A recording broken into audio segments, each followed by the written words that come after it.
이제 멸치, 꽁치 좀 문제가 많습니다. 중금속, 사람에게 치명적인 이런 농도 좀 높아지고 있는 추세입니다. 이게 얼마나 심각하냐면 지금 미국에서는요 아예 안 나오게 하겠다, 엄격하게 강화하고 있거든요. 현명하게 이거를 좀 섭취하는 게 중요한데요, 확실히 상위 포식자로 갈수록 더 농도가 좀 높게 나오는 거는 팩트입니다. 그리고 좀 부위에 따라 좀 차이가 나는데요, 일단은 내장보다는 그냥 살코기 위주로 드시는 게 좋고요. 그다음에 가장 중요한 꿀팁은 뭐냐면, 안녕하십니까. 지식한상 구독자 여러분들, 저는 상명대학교 화학에너지공학과의 강사학 교수라고 합니다. 오늘 지식한상 구독자 여러분들 만나 뵙게 돼서 너무 반갑고요. 오늘 제가 들려드린 얘기가 일상 속에서 많은 도움이 되기를 바라겠습니다. 사실은 이제 멸치, 꽁치 딱 그것만 뭔가 문제되는 건 아니고요. 요새 종합적으로 좀 수산물들이 좀 문제가 많습니다. 그러니까 그 이유가 수산업에 종사하시는 분들의 문제의 잘못도 아니고요, 물고기의 잘못도 아닙니다. 지금 바다가 오염돼서 나오는 그냥 결과물일 뿐인데요, 요새 지금 수산물에서 요즘 심각하게 받아들여지고 있는 게 뭐냐면 바로 과불화 화합물이라는 게 요즘 전 세계적으로 이슈입니다. 그건 PFAS, PFAS라고도 하는데요, 이게 얼마나 심각하냐면 지금 미국에서는요 아예 먹는 식수에서는 이 과불화물이 아예 안 나오게 하겠다, 아예 거의 안 나올 수준으로까지 만들겠다라고 해서 규정을 강화한 상태입니다. 도대체 이게 뭐길래 이렇게까지 심각해졌을까요? 과불화물이라고 하는 거는 한 가지를 의미하는 건 아닙니다. 화학물질이 굉장히 종류가 많고요, 실제 등록된 화학물질만 한 4,000종이 넘어요. 이제 그만큼 다방면에 우리 산업 현장에서 쓰이고 있고요. 일반 의류에도, 방수 의류에도 쓰이고, 가죽 소파라든지 또 전자제품 만들 때도 그 안에 너무 많이 쓰여요. 당연히 물건을 만들다 보니까 당연히 폐수를 통해서 강과 바다로 흘러 들어가겠죠. 강과 바다로 흘러 들어가니까 당연히 거기서 자라는 생태계, 수산물들이 오염이 되는 건 어쩔 수가 없는 현실입니다. 그래서 요새 수산물에서 이런 과불화물 농도가 좀 높게 나오는 게 현실이고요. 더 슬픈 현실은 또 지역에 따라 좀 차이가 납니다. 아무래도 제조업이 발달한 인근에서 나온 물고기와 아무래도 상대적으로 제조업이 덜 발달한 나라에서 나온 물고기들과의 그 오염도나 검출률을 따져봤을 때 진짜 좀 차이가 난다는 것이 현재 정확한 팩트입니다. 심지어 우리가 한 가지만 노출되진 않지 않습니까? 당연히 여러 개 복합적으로 과불화물이 노출되는 거거든요. 근데 최근에 연구가 너무 충격적이었습니다. 여러 종류의 과불화물에 동시에 노출됐을 때, 지속적으로 노출됐을 때 실제 갑상선암 발병률을 높인다, 갑상선암과 관련이 있다는 것이 최근에서야 밝혀졌습니다. 특히 갑상선암 발병률이 세계 1위인 우리나라 입장에서는 더 심각하게 봐야 되는 상황이고요. 근데 안타깝게도 더 슬프게도 아까 제가 4,000종이라고 했잖아요. 근데 지금 정부에서 관리하고 있는 거는 이 4,000종 중에서 저게 2개밖에 없습니다. PFOA, PFOS라고 불리우는 이 두 가지 과불화물에 대해서만, 이 두 가지는 사실 제일 많이 쓰는 건 맞아요. 근데 이 두 가지에 대해서만 독성 결과나 현재 인체 노출된 수준을 봤을 때 안전하다라고 말을 하고 있습니다. 하지만 종류가 4,000종이라고 그랬죠. 실제 이번에 갑상선암에 결정적 영향을 미치는 건 우리가 관심을 두고 관리했던 이 두 가지가 아니라 다른 거였습니다. 다른 거가 오히려 더 실제 더 많이 기여하더라. 그만큼 우리에게 지금 시사한 바가 크다라고 보시면 되겠습니다. 그렇기 때문에 지금 미국에서도 유럽에서도 안전관리 기준을 더 엄격하게 강화하고 있거든요. 실제 이게 또 갑상선암을 얘기했지만 다른 암과 관련돼 있다는 연구 결과도 있고요. 심지어 콜레스테롤, 간이라든지 이런 것도 연관관계 있다는 것도 다 밝혀졌고요. 근데 이런 걸 왜 전 세계적으로 관리를 하냐면 우리 몸에 들어왔을 때 이게 잘 분해가 되고 또는 잘 배출되면 아무도 신경 안 쓰겠죠. 근데 심각하게도 이게 우리 몸에 들어왔을 때 쉽게 분해도 안 되고 배설이 잘 안 됩니다. 심지어 어떤 과불화물은요, PFOS라고 불리는 과불화물은 우리 몸에 들어왔을 때 절반으로 줄어드는데 5년 정도 걸립니다. 그럼 그 절반이 또 절반 되는데 5년? 그 절반이 또 절반 되는데 5년. 그 사이에 우린 또 새로운 과불화물을 먹게 되겠죠. 이러면서 우리 몸에서 축적되면서 문제를 일으킨다는 거죠. 이게 심각한 상황이라고 보시면 되겠습니다.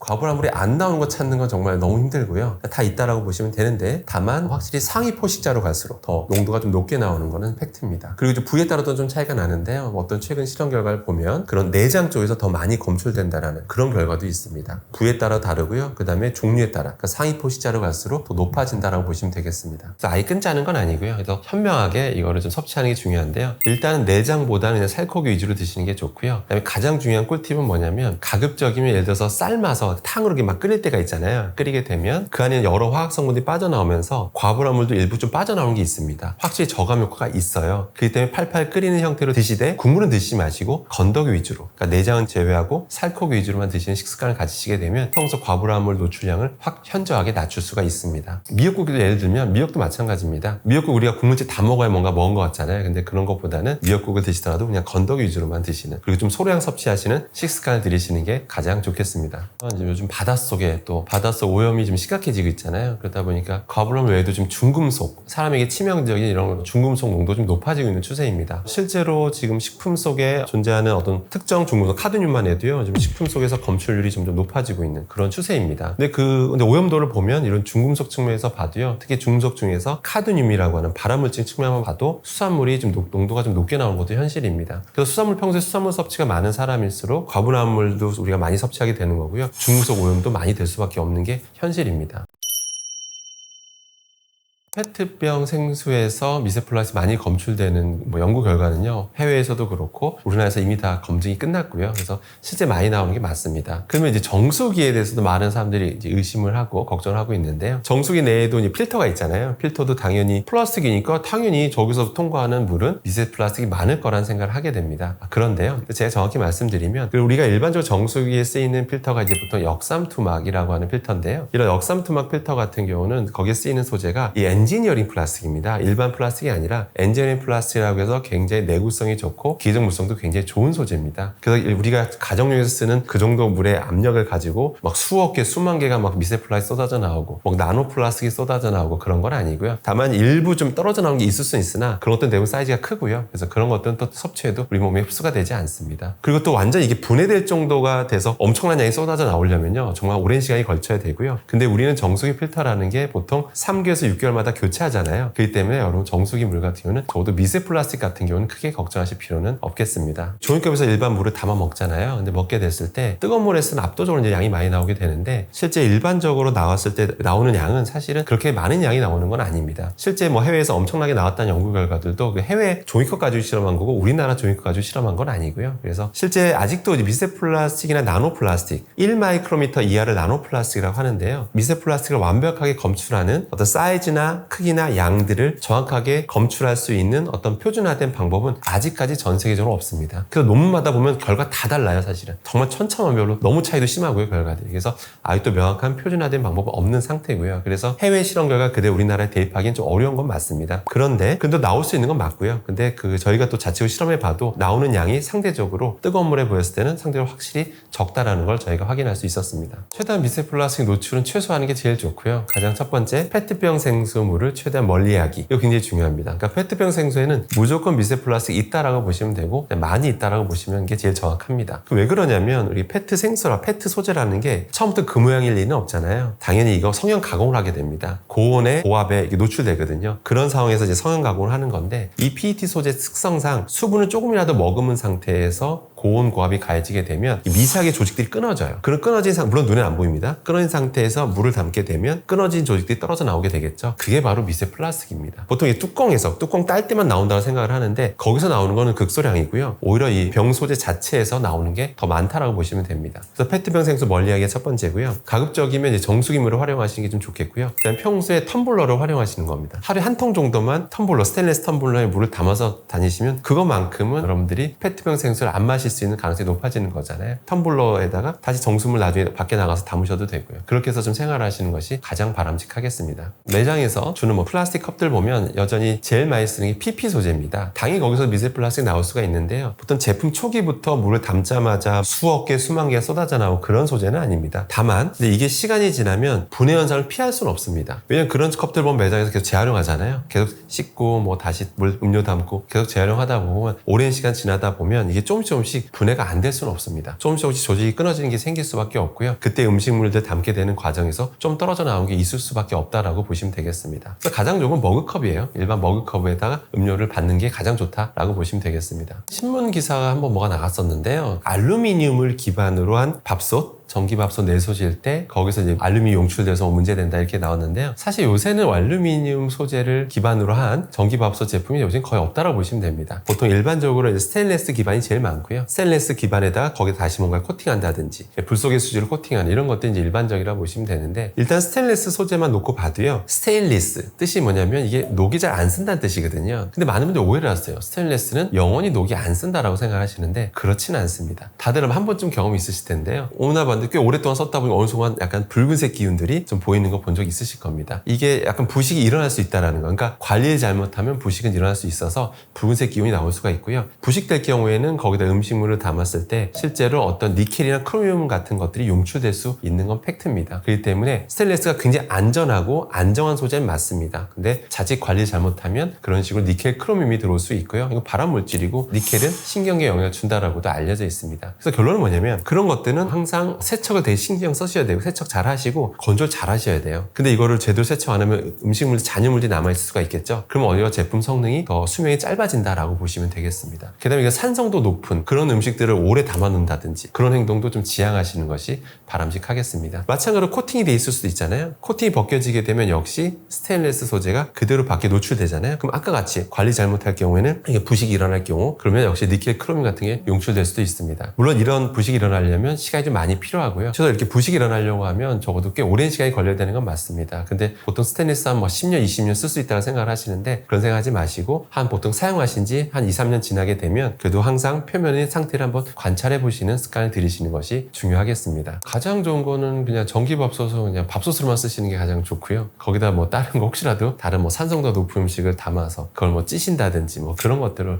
좀 안 하시는 게 좋고요. 반드시 제일 중요한 건 바로 음식물 담아서 그 다음에 시설될 때는 그냥 바로 최대한 빨리 씻는 겁니다. 괜히 거기에 음식물이 오랫동안 접촉에 있게 않게 하는 것도 한 방법이고요. 최대한 세척을 빨리 하고 그 다음에 건조하시는 것이 가장 바람직하겠습니다. 보통 이제 코팅된 소재들 워낙 많이 쓰시다 보니까요. 그런 코팅된 소재가 사실 되게 안정한 소재 맞아요. 불속의 수위가 굉장히 안정해서 사실 일반적으로 전기밥솥에 돌리는 것만으로도 막 거기 막 엄청나게 그 코팅된 소재가 미세 플라스틱 형태로 엄청나게 뿜어져 나오고 그런 건 아닙니다. 근데도 불구하고 우리가 서서히 보면 코팅이 언제 벗겨지잖아요. 가장 그게 벗겨지게 하는 가장 큰 주된 요인이 바로 그런 우리가 설거지할 때, 세척할 때입니다. 세척할 때 우리가 철수세미 이런 것들을 막 너무 박박 문지르다 보면 실제 점점 이게 조금씩 벗겨져요. 그러면서 결과 나중에 실제 완전히 벗겨져서 금속이 노출되는 것까지 여러분 보실 수가 있게 되는 겁니다. 그렇기 때문에 철수세미로 이런 코팅 소재를 하는 거는 지양하시고 아주 부드러운 솔로 좀 문지르시는 것이 가장 바람직합니다. 보통 이제 비닐 랩으로 뭐 감싸거나 그 다음에 어떤 지퍼백이라고 하잖아요. 지퍼백 다 같은 폴리에틸렌 계열을 많이 쓰고요. 근데 거기다 음식물 담은 다음에 우리가 냉동 보관할 때가 있잖아요. 또 냉동 보관하게 되는 것은 이제 얼면서 이 음식물들과 소재가 이제 접촉을 한 상태가 되는데 그 상태에서 얼어버린 상태에서 우리가 꺼내서 바로 개봉할 경우에는 어떤 일이 벌어지냐면 실제 미세 플라스틱 덩어리들이 떨어져 나와서 음식물에 붙어버립니다. 그래서 다량의 미세 플라스틱 먹게 되는 게 되기 때문에 절대 그러지 마시고 냉동 보관했던 거는 특히 꺼낸 다음에 일단 해동하시는 게 좋습니다. 그러니까 해동이라 하는 게 그냥 찬물에 담가만 놔도 돼요. 찬물에 담가만 놓으면 이제 해동이 되죠. 그 상태에서 지퍼백을 개봉하게 되면 미세 플라스틱을 섭취할 가능성은 거의 최소화할 수 있다라고 보시면 되겠습니다. 사실은 우리가 삼각김밥 같은 경우는 편의점에서 구매할 때 전자레인지 이제 그 상태로 전자레인지 덮여서 하잖아요. 그 다음에 비닐을 이제 개봉하기도 하는데요. 완전히 안 나오느냐라고 질문 주신다면 그렇진 않습니다. 당연히 열을 가해지고 또 마찰되는 과정에서 떨어져 나오는 게 있을 수 있는 건 사실입니다. 근데 사실 그 양이 이렇게 많지는 않고요. 그런데 그런 상황에서는 왜냐면 그걸 우리가 막 보통 한 3초 정도 돌리잖아요. 그런데 그 정도 포장되어 있는 비닐 소재는 그 정도 돌렸다고 해서 뭐 엄청나게 뿜어져 나오는 건 아닌데 던지는 것만으로도 약간 떨어져 나온 게 있는 건 사실이고요. 그렇기 때문에 비닐을 벗긴 상태에서 돌리시는 게 더 좋은 건 맞습니다. 근데 그렇게 되면 이제 수분이 막 날라고 하니까 약간 좀 퍽퍽해지니까 사람들이 많이 싫어하는 건 사실이 있는데 완전히 좀 안전을 위해서는 완전히 벗겨서 돌리는 것도 한 방법이긴 합니다. 포장된 거 했을 때 미세 플라스틱이 나올 수 있는데 그 나오는 양이 그렇게 많지는 않다라는 거죠. 근데 완전히 벗어나려고 하면 완전히 개봉한 상태에서 돌리는 게 더 낫다라고 생각하시면 되겠습니다. 컵라면, 사발면 용기는 이렇게 두 가지로 봐야 되잖아요. 뭐냐면 보통 우리가 스티로폼 느낌 나는 용기가 하나가 있고 아니면 일반 종이를 기반으로 해서 종이컵처럼 그 안에 폴리에틸렌 소재로 코팅해 있는 두 가지 보통 경우가 있거든요. 일단은 그 스티로폼 느낌 나는 그런 약간 흰색 그거 같은 거 일단 전자레인지 안 돌리시는 게 좋고요. 실제로 미량이지만 정말 미량이긴 합니다만 잔류하고 있는 스타이렌이라는 성분이 좀 빠져나올 수는 있어요. 근데 실제 그게 몸에 좋지는 않습니다. 물론 미량이긴 합니다만 나오는 건 사실이고요. 종이컵, 종이 기반으로 안에 폴리에틸렌 돼 있는 것도 전자레인지 돌렸을 때 또는 뜨거운 물 부었을 때 좀 떨어져 나오는 건 사실이고요. 더 조심하셔야 될 거는 우리가 또 먹는 거에서 자꾸 마찰이 일어나잖아요. 뜨거운 상태에서 자꾸 마찰이고 자꾸 젓가락으로 긁을 수도 있고 음식을 짚고 하는 돌리는 과정에서 마찰이 일어나는 거에서 좀 떨어져 나올 수가 있고 그런 건 팩트긴 합니다. 그래서 컵라면보다는 사실 미세 플라스틱 측면에서는 그냥 끓여 드시는 거 있잖아요. 봉지라면이라고 하죠. 봉지라면 끓여 드시는 게 제일 좋은 건 맞습니다. 그리고 참고로 그 스티로폼 느낌 나는 그 사발면도 역시 긁는 과정에서 미세 플라스틱 떨어져 나오는데 그 폴리스타이렌 미세 플라스틱 많이 먹게 됐을 때 어떤 위암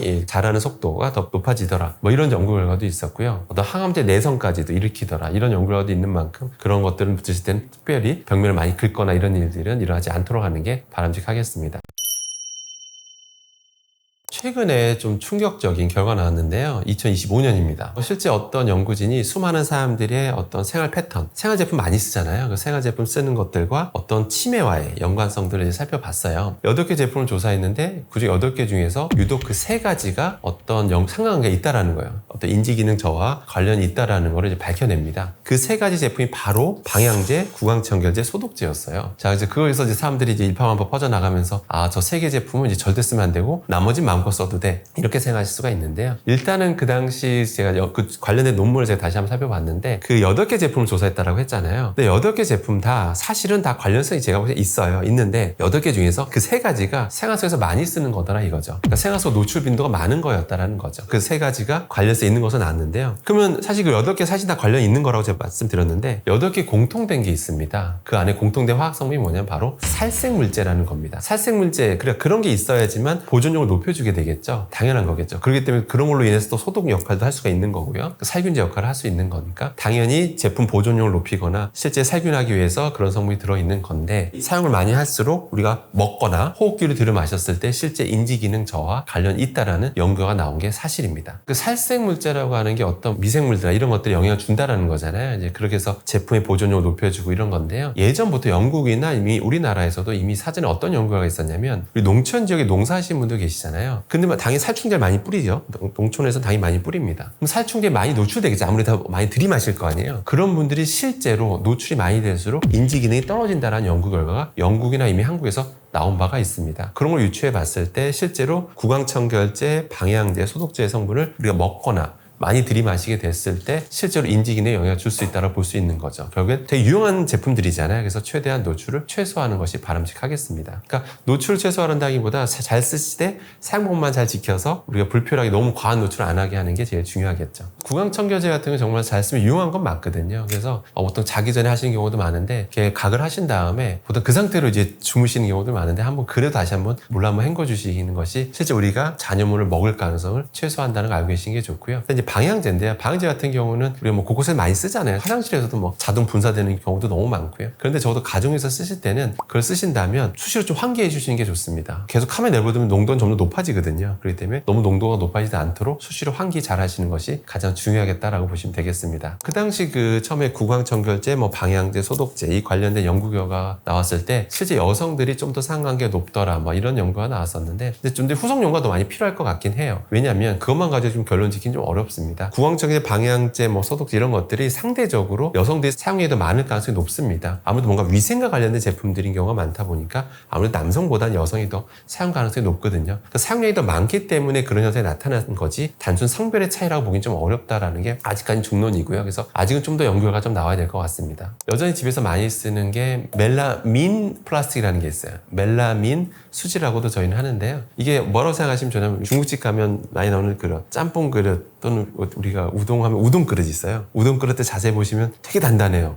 또 가볍잖아요. 그래서 정말 이런 가게에서도 많이 애용하는 그런 플라스틱인데요. 집에서도 사람들이 많이 쓰시더라고요. 그래서 이 멜라민이 정말 너무 가볍고 단단해서 가볍고 단단하기가 쉽지 않거든요. 근데 가볍고 너무 단단해서 많이 쓰는데 근데 이게 뭐로 만드냐면 포름알데히드와 멜라민을 화학 반응을 시켜서 이런 플라스틱을 만들어내는 거거든요. 그러니까 포름알데히드가 1군 발암물질입니다. 근데 이 포름알데히드가 다 반응하면 좋은데 이 반응 안 하고 남아있는 잔류하고 있는 것들이 있어요. 그러다 보니까 뜨거운 물 붓게 되면 잔류하고 있는 것들이 자칫 나올 수가 있는데 문제는 이게 흠집이 많이 생겼을 때 오래 사용하게 되면 흠집이 많이 생기잖아요. 당연히. 흠집이 많다는 거는 표면적이 많이 늘어났다는 뜻입니다. 표면적이 많이 늘어나게 되면 닿는 면이 늘어나서 뜨거운 걸 담았을 때 거기 잔류하고 있는 포름알데히드 성분이 나올 수가 있습니다. 과량 나올 수가 있기 때문에 자칫 1군 발암물질을 같이 섭취하는 경향이 있을 수가 있기 때문에 그래서 제가 이게 오버하는 게 아니고요. 식약처 권고사항으로 발표된 바도 있습니다. 이런 멜라민 수지 그릇의 경우에는 좀 흠집이 많이 생기면 미련 없이 교체하라고 아예 식약처 권고사항이기도 한데 아직 많은 분들이 모르고 계십니다. 이게 너무 단단하고 너무 좋으니까 이게 천년만년 쓸 수 있을 거라고 생각을 하세요. 근데